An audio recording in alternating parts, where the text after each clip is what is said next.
Hello, everybody, and welcome to Outraised Voices. I'm your host, Sharon Lee Williams. I'm so glad you're here, as always. If you've been here before, thank you for showing up. Thank you for being part of our community. I appreciate you. And if you are new here, thank you so much for joining us.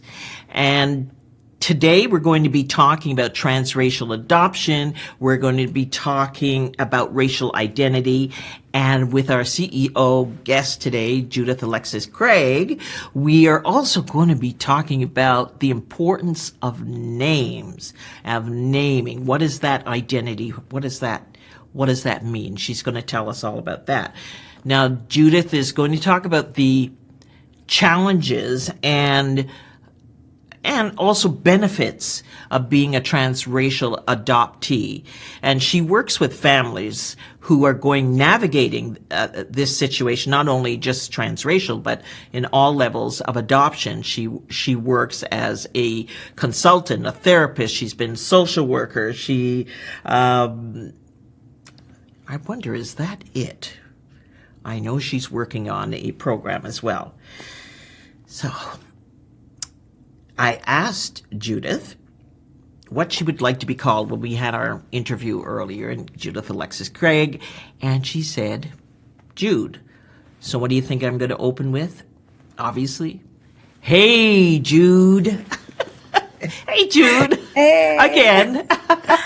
How are you? Thank you so much for having me. Yeah, thank you for being here, and thank you for being brave and showing up and doing all that. It's really helpful to have our CEOs here, you do bring conversation, education, and outreach, and we all need to talk about these things. Yeah. We need voices of knowledge, experience, journeys who have been here.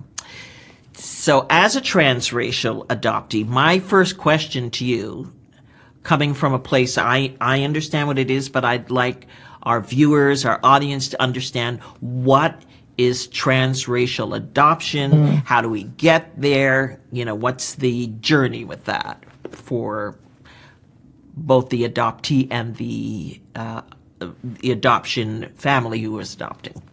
Sure. Yeah, it's a great question because we use a lot of words and terminologies and we don't always break them down, just assuming people understand what it all means. So to start off with, thank you for having me, of course. Happy to be here and to share. When it comes to transracial adoption, what that term transracial means is that the adopted person and the adopting family are of different racial ethnicities. So in my case, for example, as a Black child, which I was when I was adopted, of course, a Black baby, I was adopted into a white family. So my parents are Anglophone. They were residing in Quebec at the time, but they're white. Sort of their background is Ukrainian, American, and Scottish. And I, as a Haitian-born African descendant, joined their family. So it can be any racial differences between the child and the adopting family. Of course, then you can also have sort of multiracial families if you're adopting from multiple different countries. That would still be considered transracial. And then I should just mention transcultural adoption is when there's, say, as a ethnicity race match, but culturally they're different. So, for example, adopting a child from Africa when you're a Caribbean person, Caribbean-born descendant, most directly, for example, that would be a transcultural adoption. So there's a couple of two new words for folks to be able to mull over a little bit. Yeah. So when we say transnational, where does that? Is that part of the transcultural, or what is yes, so the transnational part is that I was adopted overseas, so international adoption. So I was born in Haiti, and as a baby, I traveled from Haiti to Canada to meet with my family, and I was adopted. So that's where the sort of inter-country or transnational part comes into it. So again, some interchangeable words there to describe it, but that's just about adopting a child from a different country. It does mean too that, say, racially, I could have matched my parents. So if I had been adopted, I could still be a transnational adoptee, but same race. So it just means from abroad, from any country abroad. Right. Thank you for that. So what is the procedure? How does, you have a family in Quebec, say, what, we want to adopt a child from Haiti? Is that the first Yes, the process is step? really quite it is quite a complex process to do adoption. So when I was adopted, God, 40 plus years ago, I'm now in my mid 40s, the process was very different in a lot of ways. Adoptions happened a lot faster back then. Now there is a considerable processing period. You start by contacting your local Children's Aid Society, or you can get in touch with a private adoption agency if you know already that you want to go that way. But the process is an information session is always starting off, so people understand fully the process of adoption. Then comes a training portion, which is PRIDE. It's the training acronym that all adoptive parents, whether you're doing domestic, so here within Canada, intercountry, outside of the country, or privately, domestically here in Canada, everybody has to take this training course. It gives that foundation for adoption, and it covers a lot of the core complexities within adoption, such as loss, grief, these types of things. So it's quite an in-depth program. It's about 27 hours. So you do that over a series of weekends or weeknights, depending on the individual agency. And once you've gone through the PRIDE training program, so you take that, you're now certified, you then have to undergo what's called a home study. So again, that would be carried out by a licensed practitioner, either through your local Children's Aid Society or through a private adoption agency, or adoption agency that is supporting you internationally. So there's a list of practitioners that you can contact. You would reach out, find the one you want to work with, and then through a series of interviews with yourself, if you have a partner, any children you have, people that are in your life, your community, over several weeks, they will come, they'll do the interview, and they'll put together a report, which becomes your home study. And now with that document and your PRIDE training certificate, you're then considered adopt ready. So I should just mention that adoption report part has many different layers to it. So it's getting police checks for vulnerable safety children, you have a medical examination, etc. So that process usually takes about 6 months or more. So sort of with the PRIDE training and then the home study, you're looking at least a year, sometimes more, sometimes a little bit less. Just depends again on availability of workers and what you need to do to gather all of the information that's required as well. So it's quite a lengthy process to start the journey of adoption. So to start the journey, this is before you get to meet this child. Now, I'm always curious. So your parents, they pass this rigorous rigorous test, and it should be. And I would say, and I'm only going to say this because when you were going through adoption, Haiti they wanted to get children adopted, so out of Haiti, and to have a different life. So was the process, do you think, was that shorter because they wanted to get these children out? Did they get the children out and then the process begins from wherever they land, or how did that work? So it is that you have to go through this process first. So in Haiti, I was living in an orphanage during this time, and in some countries, different countries have different sort of systems and how they're set up. So some have sort of children's homes or orphanages. Some have foster home situations. We know that institutionalized living is not helpful or good for anybody. So more of a foster home environment is a preferred method, but not all countries have that. So as much as, yes, there were quite a few children. I flew on a plane probably with about 20 other children who were being adopted at the time. Now, the process then was that we actually were taken to Canada by some staff. We were not picked up by our parents. So now for adoption, it's mandatory, which I think is excellent, so incredibly important. Parents have to travel to their children, like whether their children is residing, their country of origin, and they have to sometimes spend several weeks there, but they're bonding, they're building a relationship with the child before they bring the child back to Canada. Understanding the culture, understanding the culture a little bit. Exactly. So when you came back with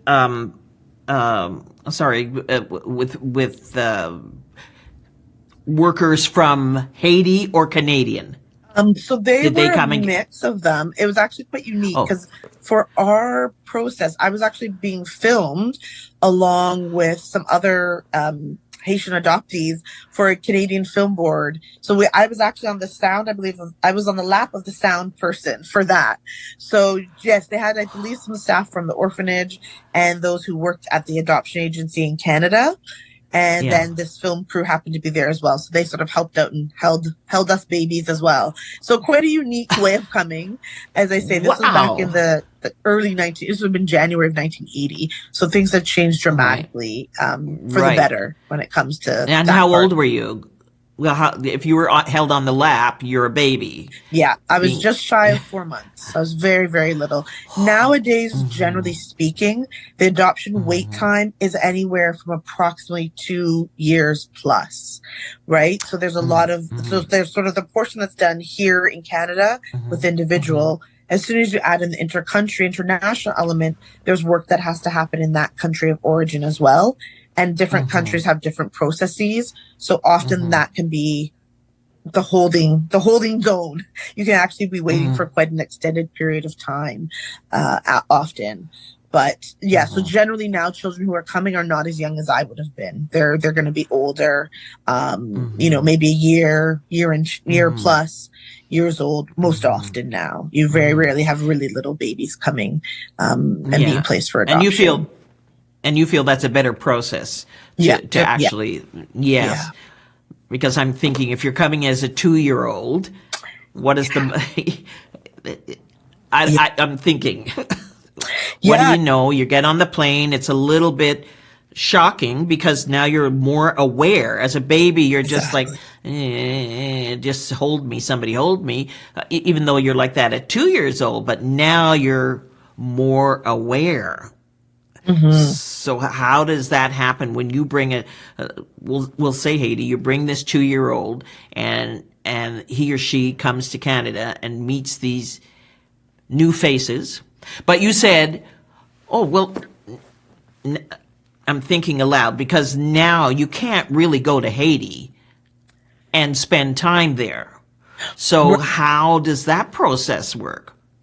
So the process most recently, because unfortunately Haiti is going through a period of unrest, which Right. is devastating, of course, there Of have had course, to yeah. be some unique situations, I guess I would Yeah. say, in terms Yeah. of having children come over to Canada.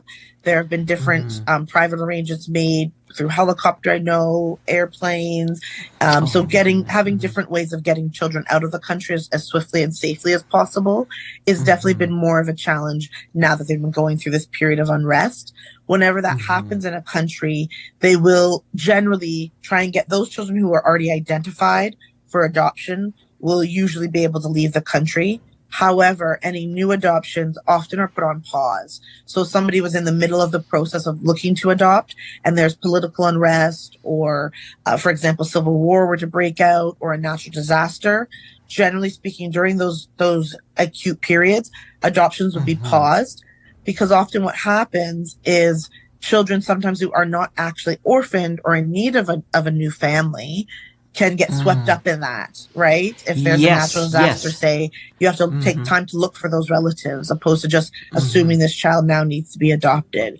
So it's really important that countries, when these matters happen, that adoptions put on pause, and there's a rigorous process that's undertaken to ensure only the children who truly need to be adopted are being adopted, so that's such Yeah. an important part of the process, and ensuring that adoption is being done legally and above board, because unfortunately there is, there's a negative side to it as well, where people will traffic children. That does happen, Yes. and it's often something that we don't like to talk about or hear about or think, oh my god, that's horrible, but it is a reality, unfortunately, and that does occur. So we have to have a lot of mindfulness and the right processes being carried out on both ends here in Canada and then in the country of origin for the child as well. That's I just not love what's happening, but certainly the information. I appreciate the information. Yeah, of course. Now, what happens when a child is brought over from any country and doesn't bond, or the family doesn't bond with the child. Yes, that's always very, very difficult. The goal now with intercountry adoption and domestic adoption as well, so here within the country of Canada, is a bigger process leading up to the child coming to move in with you. So, for example, with intercountry, that's why parents have to travel to the country of origin and often stay there for several weeks. So they're able to do that, a handover really successfully, a handover that's going to be in the best interest of the child. So that would be the family starting by visiting where the child is living, child's home, orphanage, foster home, and getting to know the child. So building that relationship and rapport, understanding what their schedule is, the things they like, the things they don't like. So they really are understanding who this child is, so that when that transition happens, the goal is that it's as smooth as possible. Domestically here in Canada, we do something similar where the child and the prospective adoptive parents will again visit each other multiple times, and the time that they spend together will increase over several weeks usually. So adoption plan is put into place. So it's not just you're adopt ready, here's a child, you've been matched, and that's it. No, we know that for children of any age, they need time to adjust. This is yet another loss for them in their life, right? Losing their caregivers. Even if they're in an institutionalized home, they've had a set amount of caregivers around them. They need time to process and to transition to a new family. It often does take time. There are cases and where it does not work. And unfortunately, there are occasions when a child is the terminology is essentially they are needing to return usually into foster care. Ideally, the foster care home they came out of, if that's available. And the adoption breakdown, it's often referred to as, or disillusionment does happen. Does happen on occasion. It's actually probably more often than people are aware of. If there are some challenges that become too big, or there's not that appropriate bonding. What I should say, or I'm guessing, sorry to interrupt, but I'm guessing, let's say you have a family, two partners who split up, during this process, and so now we don't have. Is there a reintroduction and a retraining with all of that? I mean, how does that? It's really difficult when this happens. I mean, for absolutely everybody, but most certainly the child, right? The child who's been promised this, we use the term often forever family. And when that doesn't happen, it definitely has a huge impact on the child. Best course of action is to support the child as fully as possible. As I say, try and get them back into the same foster home so they at least have that familiarity. And then the child social worker's responsibility is to support them, provide them with therapeutic support, and working as well. Then the family will have their own social worker that would have been working with them to support them on their journey. They also would need support. Yes, sometimes they are then rematched with a different child. And the child is often rematched with a different family, but that often has to take quite a bit of time to process, to heal, to grieve this significant loss that they've had for both parties. Sometimes it's felt that that family, for them, adoption won't be part of their journey any longer, and they move forward with their life. But they always will work very hard. All of the workers will work together to try and avoid that as much as possible. Or a breakdown, but it doesn't mean that it doesn't happen. And sometimes it is actually in the long run in the child's best interest if that family is not equipped to really manage and support the child to the best of their ability that the child needs. So as horribly hard as it is, there are occasions when it has been in the better interest in the long run. But that in between period when it's very acute is of course very difficult for all parties involved. It's a very challenging time. But with support and guidance, people are able to move through that and to be, as I say, reconnected with a new family, which is the ultimate goal for the child, a young person. Yeah, I suppose it depends on the age they're at and how long they've been with the family. All of these factors, I'm sure, play into it. Now, with social worker, are there enough social workers? Well, I guess when you adopted a family, do you have social workers coming in once a month, once How does that work? Yeah, so at the beginning, before the adoption is finalized, there is also that period of time, about 12 weeks is the earliest you can go to have the adoption approved in the court, like through the court system with a judge. So there is that period of time where you're getting a lot of support from your social worker, from the child social worker. They're wanting to make sure everything is going well, that there is attaching and bonding happening, and that the child's needs are being met. So during that period of time, you will have the coming and goings of social workers. It can feel a little bit whelming at times, but it's really to ensure, again, the best needs and interests of the child are being met. Once you go through the legal process and you go to court and the judge signs off and commissions the adoption as approved, you then hold all of the parental responsibility for that child, and you now are making those decisions independently as the parent of that child, and you won't have the visits happening any longer. So that is up until the finalized adoption period. For some people, sometimes there's a longer runway of time. Sometimes it's several months before they finalize the adoption. Often that's the case when there have been perhaps additional challenges or something has risen up within the family dynamic that needs some more support. So that's when they will delay putting it forward to have the finalization until they've worked through any of those big kinks or challenges, because they want to make sure it will be a successful adoption, of course. Now, as in foster care, do the adoptive parents still get are financially supported as well, like foster care, or? Somewhat. It's very different. So foster care, folks are being, reimbursed in caring for the needs of a child, from clothing to food, etc. And that's seen as a temporary measure. Foster care is meant to be temporary, right? For most children, they're either going to be reunited home or they're going to be placed for adoption. So foster care is always seen as a temporary measure. For adoption, there can be some grants that parents can apply for. Depends on their income bracket, of course. So all of those needs would be looked at. If the child has a high level of need, so beyond sort of what may be average, then there is often additional support that would come. A package of support may already be in place. That includes some funding for the child. But once a child is placed in an adoptive family's home, that adoptive family does assume all financial responsibility for the child. Right. Okay, thank you. So let us talk now about Jude. Jude and her journey, Judith and her journey to where you are now, to who you've become. And we'll get to the names because, I love the names when we talked before and what brought you there. But let's get to your journey. You've come from Haiti, you're with this family, and this is your forever family. Yes, that's right. So I was adopted. So my father was a minister, and he and my mother were married probably about 6 years by the time I joined the family. They had already one biological child, my older sister. She was about almost 3 years old she had just turned 3 years old when I joined the family.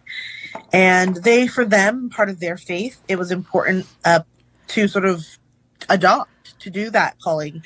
Even though they were also able to have biological children, they knew there was a need out there for children. They hadn't been to Haiti themselves, but they had a couple of friends who had adopted from Haiti. So that's how they sort of started learning about Haiti. And as I said, now things have changed, thankfully, where parents have to travel to the country of origin. But at this time, my parents didn't have to. So I came up from Haiti, as I said, flew on this plane, was handed over to my family. And even as a young baby, I think, my God, what a culture shock that would have been. It was January of 1980 that I arrived. So very cool day there. I think for like -40 in that region, like absolutely freezing cold. I'm now seeing a sea of white faces where I was used to predominantly black faces. My family being Anglophones, I wasn't even hearing French very often, which is what would have been familiar to me, and Creole. And so it was a real adjustment period for all of us. How they had parented my older sister was different than how I needed to be parented. So we all went through this adjustment phase and period. And then after about a year of living in Quebec, we actually moved to the States. My father got a new position with a Christian organization there. So we moved to Ohio. Now, again, this is early 80s, and it was still very, very racially segregated in the States during this time. So there was literally sort of the black side of town and the white side of town. And because my parents and my sister, majority of my family were white, we lived, on the white side of town, which meant for me, I didn't have really any interaction with Black folks during this period of time. We were there for about 3 years, I would say. And during this time, my parents had another biological child. So I'm now this little Black girl in between these two little white girls, my sisters. And that definitely started to have a huge impact on my identity. Learning from a very, very young age, around 2 years old, I really didn't like who I saw in the mirror. I didn't want to be Black. I wanted to scratch it off, and I would try and scratch it off when I got really upset and really mad.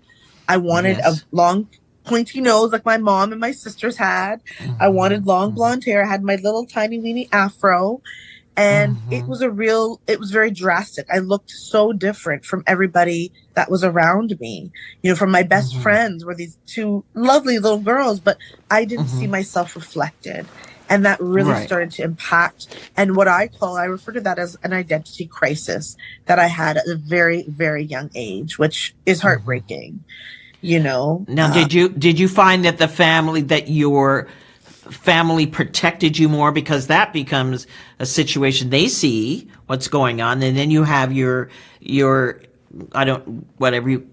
sisters who are navigating the world like, okay, so how do they handle it with you and their friends and the conversations out there, or yeah. how do Great the kids handle question. it I there? think for my older sister, she was definitely my protector. We'd be outside playing in the front yard or whatnot, and people would ask that question. I remember it being asked. That's a very early memory for me, is, who are you? That can't be your sister. That can't be your mother. Yes. That can't be your father. So I was always sort of hit with this, that can't be your family, which does do something to your psyche. I felt like, Absolutely. but they are my family. It was almost like I always had to battle for my family to be my family truly. So my sister stood up for me a lot. She would say, she is my sister. And sometimes she'd be like, she's adopted. That's how. And she would tell people, so I'm always very appreciative of that my older sister had, her voice. And I started to find my voice too. And I would tell people I'm adopted. I actually spoke about it a lot when I was a child, more than I probably wanted to, but it felt like I was always sort of explaining whenever we went into a new space, right? That was always such a big part of it. Like, who are you? Why do you have this Black kid here with you? And as we settled into new spaces and people got to know us, that lessened some. I remember when we moved to Toronto after living in the States for a few years, moving to Toronto was life-saving for me because we had a Black neighbor. We had a very multicultural neighborhood. Toronto's very multicultural. We were living, in the Bloor and Christie Gardens area. So it was nice to come to somewhere so multicultural and actually have Black friends. We made friends with a neighbor down the street, this Black American woman. Her children were multiracial, and her daughter and I became like best friends. And within just a couple of weeks of us spending time with them, because she would come over and help my mom unpack, my mom has her hands full with us three girls, I stopped saying I didn't want to be Black. But it was dramatic, the change within 2 weeks of spending time with people who resembled me. And that for me was so poignant, and it stuck with me my whole life. The importance of having children in transracial adoptions, specifically surrounded by their community. So they don't stick out, they don't feel awkward, and they don't feel like they don't belong. It's absolutely imperative. And that's part of the work that I do with families, is helping them to blend that into their everyday life. It shouldn't just be, we're going for, put in a cultural food name once a week. This is about embedding this into your life, because you've taken on this task of adopting a child of a different racial background than yourself. And for that child's mental health, identity, and well-being, they need to be surrounded and involved on a regular basis with people who are from their same cultural background. That's absolutely critical. And that's something that I feel so incredibly strongly about, so that less children have to go through such an extreme identity crisis. Doesn't mean it won't happen at all, because your family can never fully replicate what your cultural, upbringing would have been. But having it embedded in your everyday life is the next best thing, is what I would offer. So how old were you when this, I guess, transition started to happen, when you started this awareness? happened, and say it loud, I'm Black and I'm proud. Yes. It was sort of a bit of a slow transition, I would say.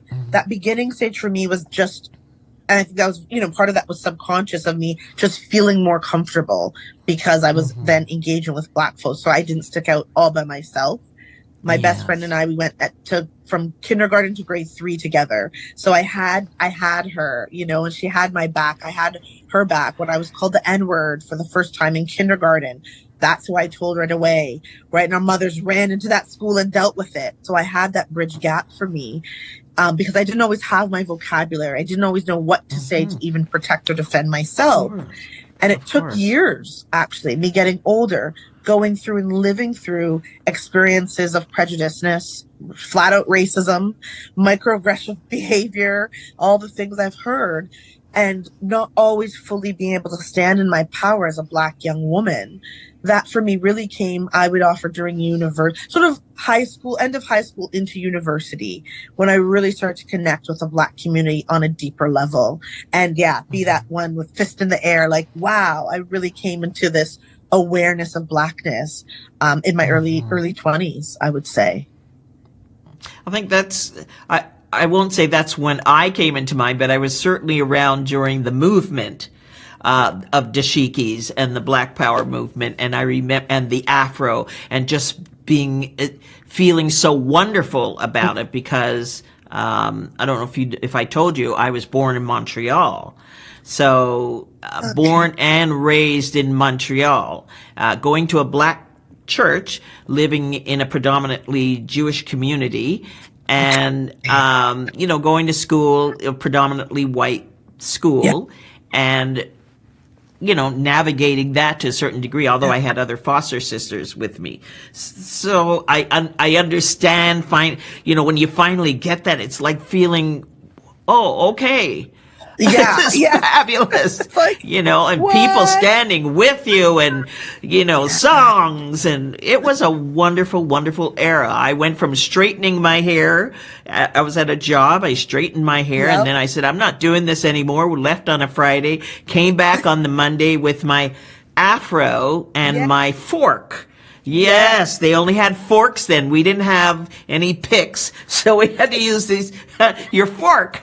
And it was a very interesting time, where my job asked me to go and change my hair back because it felt militant to them. So, and this is going back to where am I? How old am I? 75. So going back to whatever it is, the late 60s or something like that. But, and as you say that, it reminds me of, stories we heard not all that long ago in the last handful of years. I'm thinking probably mainly in the States, where I remember the stories of young people going to school with their afro or their locks. I used to have locks for many years, and being told that's not an okay hairstyle. And certain schools, or getting it cut, the teacher without permission. And it's like, what? This is the 2020s. Like, how is that still happening? How are we still being treated like that? Struggling. Right? This is our natural way of being. So it really has been a process. Like me now having my low cut, I never would have thought when I was, 13 years old and being horribly teased about looking like, I was called Sinead Judith because my hair was low. I had a little afro, longer than this even, but instead of Sinead O'Connor, and that was so devastating to me.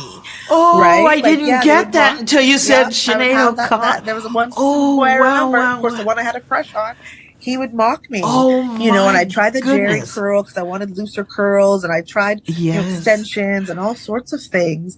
And so that journey of really loving myself, it was such a process. It was such a journey well into my 20s, even into my 30s, and now being able to say, I cut it all off earlier this year in the summer, and I feel such a freedom, and that's a part of my continual healing journey. I always say this is a healing journey that truly is a lifetime, because adoption is a lifetime, and it impacts you at different points along your journey. And So it's there, but really coming into blackness was so important, and just being made aware on a deeper level, learning about things through friends from university, going to marches and protests, being involved in the Black Students Association, and eventually becoming the chairperson of that. Like me, little Black girl adopted to white family, to be a chair of a Black Student Association is something I never thought I would ever do. But I'm so grateful for those experiences, because I learned Yes. so much, and it was able then to walk into a room full of Black people and feel comfortable, because for many years I didn't. I felt very misplaced and uncomfortable, so the journey, it's been a long journey for sure. And like I was thinking, India, Irie, I am not my hair. Yes. That's I am not my hair. But all right, so we've come to, when you start to date.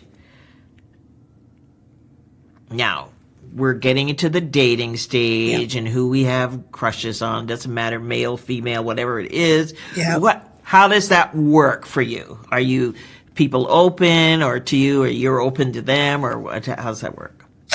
I found dating very difficult. I didn't date actually until after high school, which not because I didn't want to. I definitely had crushes all through school. I remember having crushes. I was very committed, monogamous crushes I would have on people for a whole school year.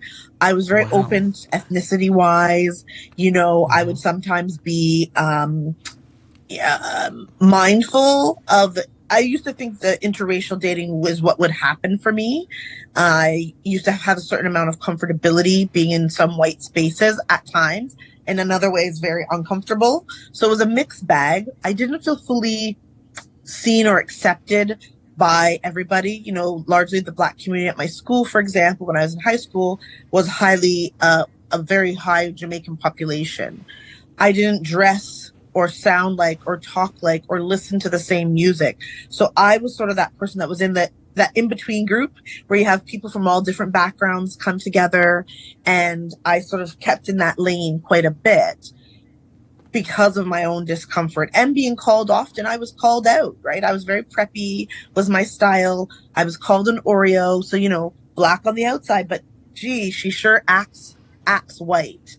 So it was very difficult to actually date because I didn't feel that a lot of people understood me, because I didn't fully understand me. And so I wasn't really, I didn't have a lineup down the street. I'll put it that way. Right. So for me, I became aware later in life, although there's a few people who had maybe little crushes, and I definitely had crushes, but it never went farther than that until after after high school. And I moved back to Toronto. So we were living in the suburbs by this point. I moved back to the city, some city girl at heart, and living sort of in the downtown area. I started dating, and I think as I became more comfortable and confident in who I was as a Black woman, that definitely increased my confidence to portray myself, right, and put myself sort of out there and forward. So I did start dating, and it was a mixed bag, different ethnicities and whatnot. But so that came later in life for me. But it's been a journey. It's definitely been a journey that's often been very difficult and challenging. And I haven't always known my own self-worth.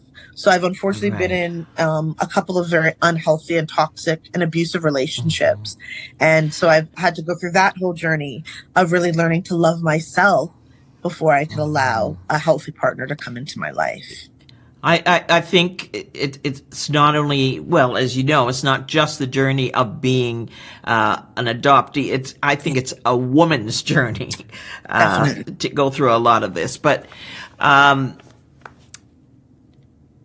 your journey, of course, has led you to help so many people who would have, nobody wants to experience it at the time, but you've made a positive impact and on other people, now on other families and other youth who are going through that. Now let's talk about the biological parents. Have you had a chance to meet them, or what's the situation there? Yes. So I grew up as a foundling, another word to dissect a little bit. So foundling is truly just a child who has been found. Often it's a police station, fire station, hospital doorstep, etc. I was found roadside. So when I was found, I was then taken to the hospital. And so as a foundling, I had no information on me. I had no name. I had no identifying information. I literally had nothing. So that was always really difficult for me growing up. I don't know my real date of birth. I was just given one. I didn't have sort of any pictures or any information about my biological roots or biological family. And I always wanted to know more. You know, I had a brother, so my family did go on to adopt again from Haiti. And they adopted a boy who had an album, who had pictures and a story and history. He was also older adoptee, so he was 4 when he came to us. But I longed for that so desperately. And my parents tried to get some of their missionary friends to look back in the early 80s. Nobody could find anything. I went back to Haiti myself in 2007. I went with a friend of mine who's a filmmaker, and we actually documented my journey going to Haiti and literally looking for any biological family. So the film is called Adopted ID, and it followed. We were there for a month, and I was so passionate about finding my family. So I put myself out there into their media. I was on the newspaper, radio, TV. People were so welcoming and supportive and encouraging. However, it was devastating that on that trip, I didn't find my birth family through all their efforts and all of the families that came forward to claim me, thinking I could be their lost child. Often what happens with international or intercountry adoption, which is so disheartening, is there is a loss, right? There is a disconnect. And so a lot of families don't know what's happened, where their child is even living, who they're living with. They end up their whole life wondering these things. And that to me is so heartbreaking. It doesn't have to be that way. You know, now here in North America, we're really focused on openness within adoption. So that includes first birth family, right? And I think that's the way adoption should be. Wherever it's safe for the child to have those connections. One of my, a trainer once put it to me this way. It shouldn't be about loss. It should be about gains, right? Not subtraction, but addition. So that's really important. But for intercountry adoptees, especially as a foundling, I had none of that. So I actually had to wait another 10 years till 2017 when the DNA testing that we now know and are so commonplace practices finally came to fruition. And I sent off my own DNA. And what I got back initially was parts of West Africa, the countries that I originated from, like my ancestors came from, which was so exciting because it was just like, I have a nugget of information. I have something, you know. Yeah. And then over a course of several months, I had matches with cousins. And I would be like, oh my goodness, this is great. But for me, not having any names or even location, really, fifth, fourth, third cousin matches weren't helpful for me. Once I got to second cousins, I started to make some headway. But what really sort of sealed the deal for me was in the summer of 2017, I logged on and I had a first cousin match. Then I knew, oh my God, I have found. Because with the first cousin match, I will now know directly who my parents are. And through sort of several conversations back and forth, what we found out was that that side that I'd found was my paternal side. And my father, unfortunately, had passed away about 20 years before this. So in the late 90s, he had passed, but he had 7 children. And one of them was living in Montreal. So I went up with my friend who actually made the film with me. We got in the car, but this time I had my 2 children. They had a child. We drove up to Montreal and I sat in a Haitian restaurant and I swabbed cheeks with this alleged brother. And after 3 long, agonizing days, we got the results back, and it was confirmed that they were indeed my half-siblings. So I was introduced to my Alexis side. So that's where the name Alexis comes from. And I had family in Haiti, the States, and in Canada. The irony was my uncle and aunts who had come up from Haiti in the 70s were living like the city beside where I had come to when I was adopted. So it was quite bittersweet in a lot of ways, sort of finding out these, like they were right there, my birth family, and not knowing that, and then other family left in Haiti. And so it was heartbreaking that I never got to meet my father. I have a picture of him now, so I can see similarities. And I do have some siblings that I look quite similar to as well. So that's been amazing. It's the first time in my life, bar me having my own biological children, which happened before I met my first family, Mm-hmm. to have people who looked like me and mannerisms. Wow. So within a few I know the feeling. months, I went on 2 different sites. And on the other site, I had another first cousin match. So when I opened that, Oh. obviously then I knew it was my maternal side. That one's been a little bit more heartbreaking because my maternal mother is, well, my maternal mother, my mother is, my biological mother is still alive. She's residing in the States, so not very far from me at all. But unfortunately, she's chosen not to reunite. So Mm-hmm. often that's known as secondary rejection and very Mm-hmm. difficult to go through, and really created another healing process that I Mm-hmm. had to Mm-hmm. experience. What was Mm-hmm. lovely was I had her mother was alive. So when I went down to the States to visit with some cousins who had connected with me on my maternal side, which was lovely, I got to meet my grandmother, and she was 104 years old. And I took my 2 girls who were with me at the time, 2 of my 4 children, and she got to meet her great grandchildren. And for me, it was so moving because what I Mm-hmm. learned is that she was actually the one who was supposed to care for me. When my mother told her family I'm pregnant, she was unmarried. That wasn't the thing to Mm-hmm. do in the 70s in Haiti. But her mother said, Mm-hmm. bring the child to me and I will care for her. And I never Mm-hmm. made it to my grandmother's arms. So being able to Mm-hmm. reunite with my grandmother, this would have been 36, yeah, I think 36 years after my birth. And she looked at me like she was looking at a ghost. But we had this incredible moment. And due to my very limited Creole and her very limited English, my cousins thankfully were there to translate. And we just hugged on each other and loved on each other. And 10 months later, she passed away the week of my birthday. So it was just such a blessing. And people said, my God, she hung on to meet you. And it does feel like that. I Yes. hold that. I receive Yes. that because meeting her was at least an extension of my maternal family. And Right. I have pictures of my birth mother. Oh. I resemble her as well. And my cousins have told me my voice, my intonation, how I speak, how I walk, Mm-hmm. is very much after her. So it's very bittersweet to hear that. I'd love to meet Yeah. her. I would like to at least look her in the eyes and see her.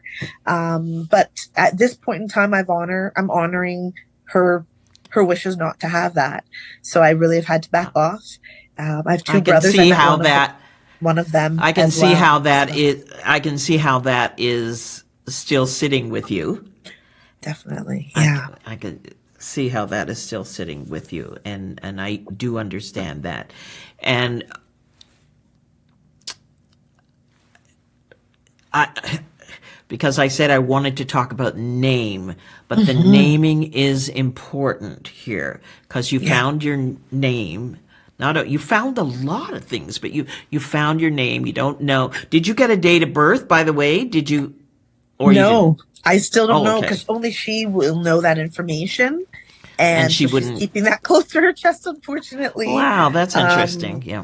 there is a hospital actually in Haiti where I didn't know I was actually born in a hospital because my uncle came to pick us up. So my uncle on her side, my maternal side, had seen me as a baby. He was the only one in the family to attest that I actually was existing.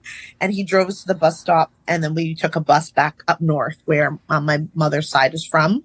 So when I met that uncle, he was like awestruck as well, to actually see Wow. me again. So for me, naming was important. So I don't know if she named me. He doesn't have a memory of that. Unfortunately, he has some health issues now, so he doesn't remember. And he doesn't know the exact date all of this would have happened on. Again, I mean, now we're talking 45 years later. So I don't know my birth date. I don't know if I was named at birth.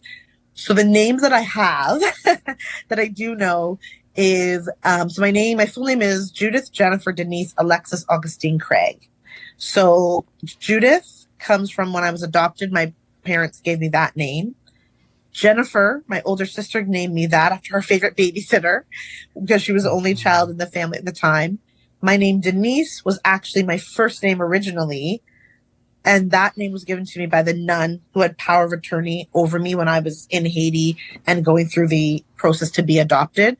She named me, I found out years later, after her sister.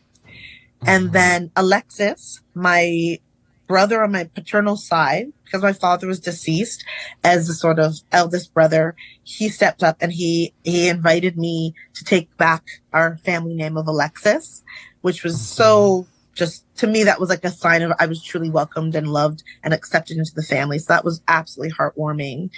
And then Augustine is on my maternal side. And I don't actually know about my grandfathers on that side. I haven't had that information shared with me yet. But that's sort of where the Augustine comes from, is that maternal side. And then Craig, of course, is my adoptive family surname. So I have a super long name now, but I generally go by Judith Alexis Craig, keep it compact, and Jude to friends and family. So names are very important, and I think when a child has been named, that's something so poignant and so special to keep. And now what the encouragement very strongly is we don't change names. We're not trying to subtract from this child. They've lost enough, right? Add names onto, but honor your child's name, right? As their first name. Add on middle names. You're having your last name will be added on there, right? There's different ways you can do that. So it's not about losing. It's about adding to and gaining for the child, because that's so incredibly important. And names are often, they have meaning. And that person, that first parent, that's one gift they've been able to give their child is their name. So it's so important that people keep and honor those names and yes, add to it, right? It doesn't have to be, again, about subtraction here. Wow. Judith, I know we're coming to the end of our time together, but it has been, you brought so much education to me, understanding, and I say this, people, but I am so proud of you. Thank you. I feel so proud of you, and understanding more about your journey and where you are today and how you've reached out and helping people. You are all that. Thank you. All that. Thank you. I receive. And I'm sure there's more to that. come. Yeah, I'm sure there's more to come. And I know you talked about a workshop, and maybe on another day we'll get to talk about that. And I'd love to talk about that when that's done. But I thank you. You've given us so much. It's a book. You do know this is a book, right? Yes, it's in progress. It's been in progress for many years, but I feel like now I'm at that final chapter's coming together. So yes, watch the space. Look out! book Yes, look out, everybody! Look out! Remember her name. Remember her name. Names: Judith Alexis Craig. But there are many more names to this wonderful, wonderful lady. Thank you so much, Judith. Thank you. I really appreciate you being on, and it was wonderful to hear your voice, to have your voice, and I'm sure people watching will just go, thank you so much. Yeah. Be awake. It's an absolute pleasure to be here. I will just say very quickly, if I may, I do have a show that I co-host with an auntie of mine called Adoption Dialogue. People can find that on YouTube. And we talk about sort of these complexities of adoption from a slightly different and renewed angle as well. And also for adult adopted people who are in Canada, specifically in Ontario, I do also co-facilitate a group for adult adoptees, and they can find us on Facebook. And it's just a nice space to come together with fellow adopted people and really peer support and be there for one another. So it's such an honor and a privilege to be in service in that way. So just mention those two things. And we'll put that in at the end of in your bio or wherever you'd like us to put it in. But people will be streaming this and hear you over and over and over again. We love that. We love that power. So, all right. Thank you so much, Judith. Thank you. And appreciate it. Be well. Be well. That was Judith Alexis Craig. And that was the voice of Judith Alexis Craig. And I hope for those of you listening, you learned a lot and understood a lot. And what can I say? The power of community, the power of voice. And remember, your voice matters. Your story matters. Your journey matters. We all matter. Take care. And until next time, I'm Sharon Lee Williams. for Outraised Voices.